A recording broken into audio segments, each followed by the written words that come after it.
բազմիցս մենք հայտարարել ենք, ասել ենք, որ այն մեղադրանքները, որ Սրբազանի եւ 17 անմեղներին մեղսագրվում են, այդ մեղադրանքները որևէ մի աղերս չունեն իրականության հետ, մոնտաժված կեղծ ձայնագրություններ, այն կարևոր դրվագներով, որով փորձում էին մոլորեցնել հանրությանը, ավտոբուս վառելու դրվագը, մարդկանց գյուլելու դրվագը առհասարակ չկա, գոյություն չունի։ Ես իմ հայտարարության մեջ ազգային ժողովում Սրբազանի նամակը կարդացել եմ, հստակ ուղերձները հղվել են պատկան մարմիններին, որ իրենք պետք է դրա համար պատասխան տան, որևէ մի հոդաբաշխ խոսք իշխանական տարբեր թևերից չի հնչել այս ուղղությամբ։ Հիմա իրենք միջև այդ կեղծ ձայնագրությունները գիտեք ինչ լրատվամիջոցների միջոցով հանրությանը ապատեղեկատվություն տարածվել։ Մենք այդքան միամիտ չենք, որ կարծենք, որ քննչական կոմիտեն կամ դատախազությունը չի իմացել այդ ձայնագրությունների իսկությունը, որովհետև ամբողջությամբ ձայնագրությունը իրենց տրամադրության տակ են եղել, բայց իշխանություններին պետք է եղել, որպեսզի դրանով փորձեն մոլորության մեջ գցեն հանրությանը։ Հիմա էլ իրենք կասուս բելի առաջ են կանգնել, որովհետև արդեն իսկ մեր հանրության տարբեր շերտերին հասանելի է դառնում այն նախնական հրեշավոր պլանը, որով որ փորձում էին այս գործը կարել սարքել, բայց հիմա տեսնում ենք, որ ամեն ինչը փլուզվում է եւ այս առումով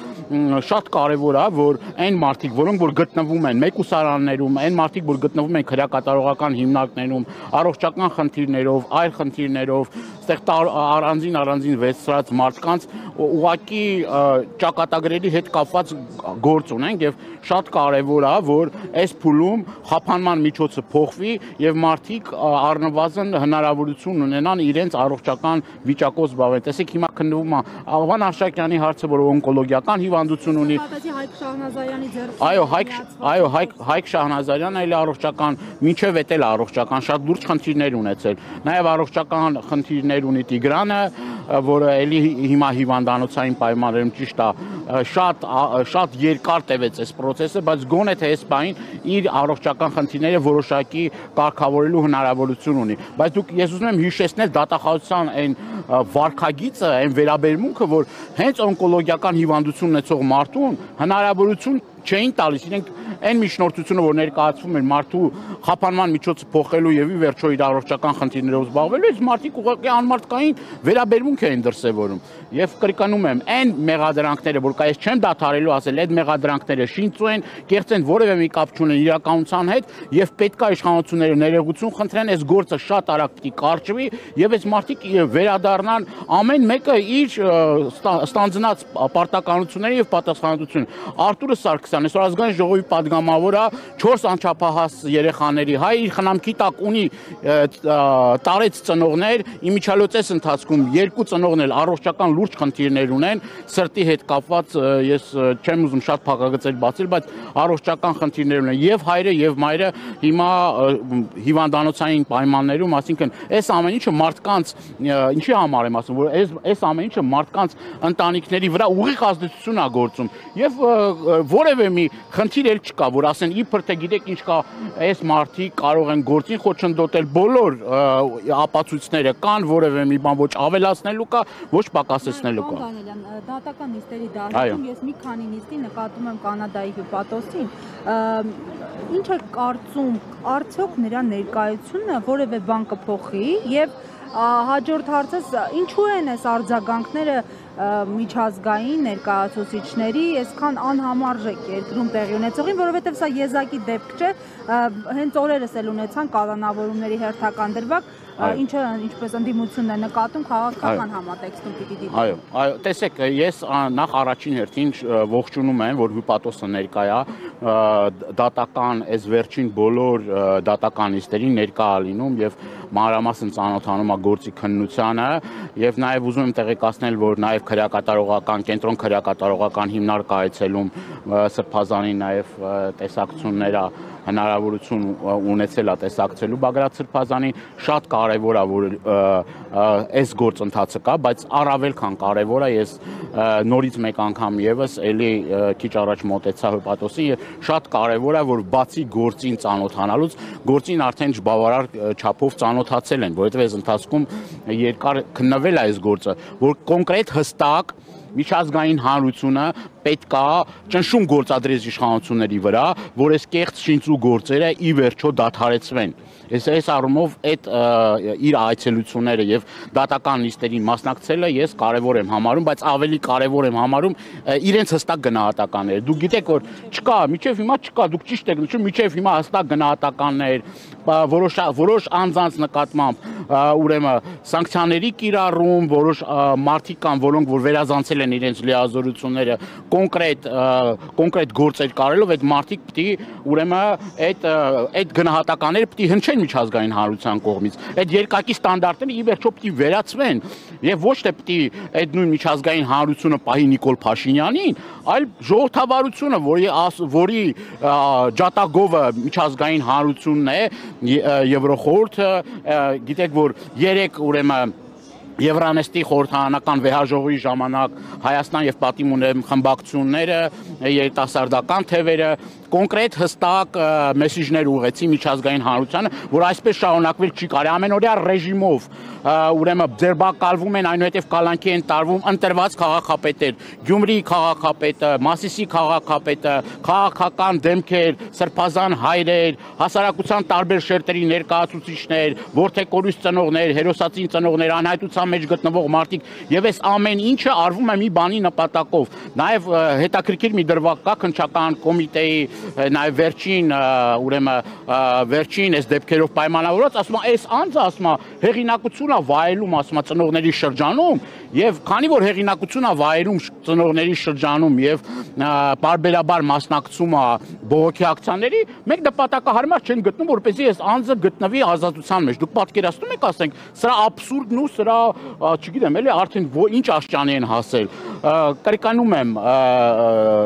ամեն օր մենք ականատեսն ենք լինում իշխանությունների ուղղորդմամբ, սա արդեն կարող ենք փաստել, որ իշխանական падգամավորների իշխանության ամենաբարձր օղակներում գտնվող անձիկ ազգային ժողովում հայտարարությունների մակարդակով, իրենց ելույթների մակարդակով ուղղորդում են տարբեր պատկան մարմիններին, որպեսզի իրենց հաջող որոշումներ կայացվեն այն գերատեսչությունների կողմից, որով որ ազգային ժողովը այդ մարդկանց նշանակում է այս կամ այն պաշտոնը եւ դրա ճակատագիրը արդեն պարզ է։ Նիկոլ Փաշինյան ազգային ժողովում ինչ էր ասում։ Ասում էր, ես ձեզ կտանեմ ԱԱԾ պատվալները կլցնեմ։ Դրանից առաջ ինչ էր անում, SMS հաղորդագրություններ ուղարկում ԲԴԽ նախագահին հորդորելով, որ ինքը հրաժարականի դիմում ներկայացնի, դատարանները շրջափակելու դրվագը։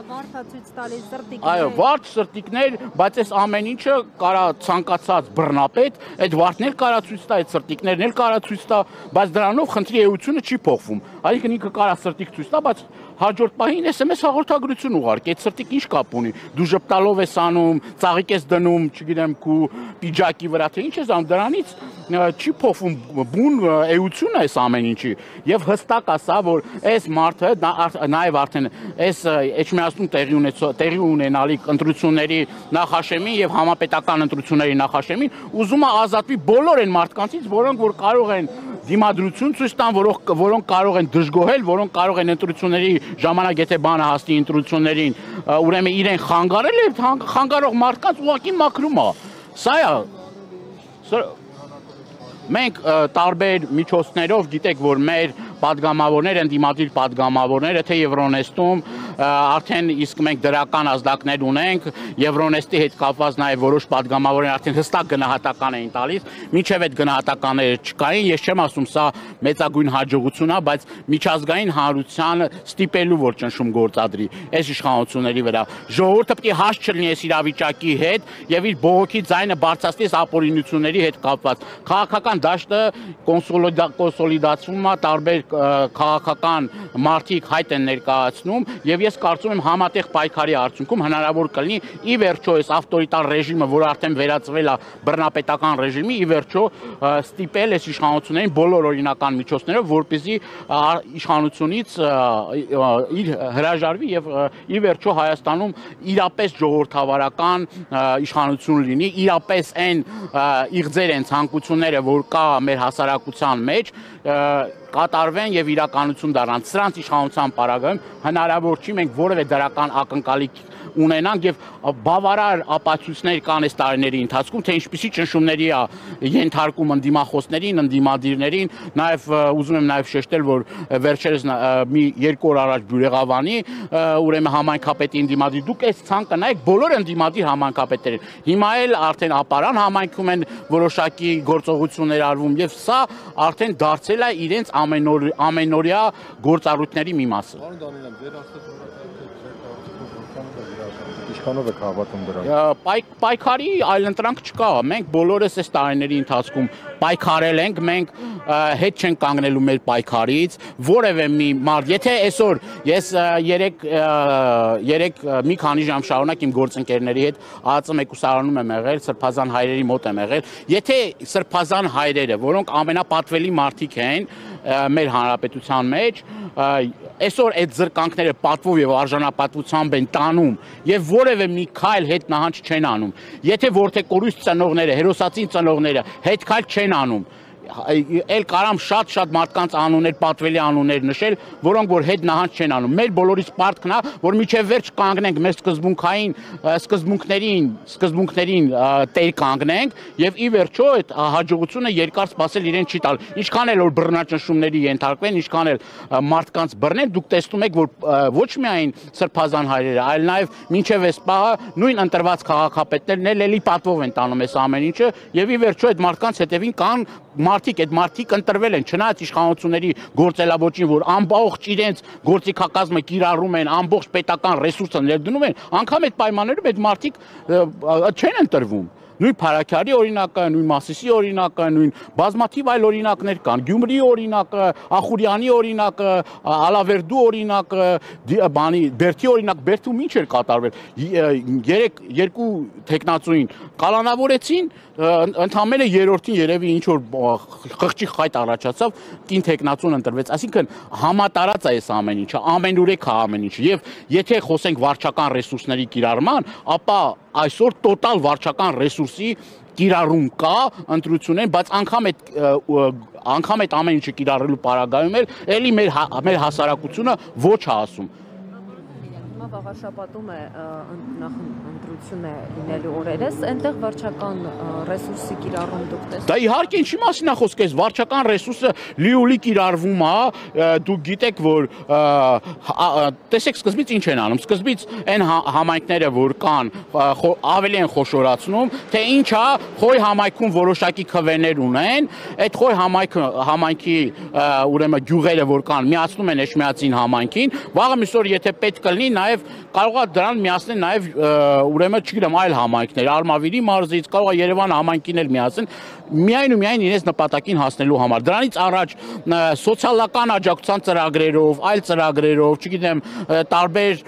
ինչ որ հիմի բարերարներ են դուրս գալիս, որ ընտրություններից առաջ սեղաններ են գցում, ինչ որ օգնության բաներ են անում, եւ այս բացի այդ էլ ամենակարևորը դա այն է, որ մարդիկ, որոնք որ նախարար են, որ պիտի իրենց պարտականությունը կատարեն, իրենք բուկլետ բաժանելով են զբաղված։ Նախարարները, պաշտոնյաները, ես չգիտեմ, տարբեր պաշտոնյաներ դուք կտեսնեք ինչով են բուկլետ բաժանելով ակնհայտ, չգիտեմ, վարչական ռեսուրս է կիրառվում։ Սա ինչ է նշանակում։ Սա նշանակում է, որ իրենք վստահ են, որ ժողովրդի քվեն չեն արժանանալու, փորձում են նման մեթոդներով արդեն իսկ ընտրությունները ազատ, արդար եւ թափանցիկ չի այդ գործիքակազմերը կիրառելով։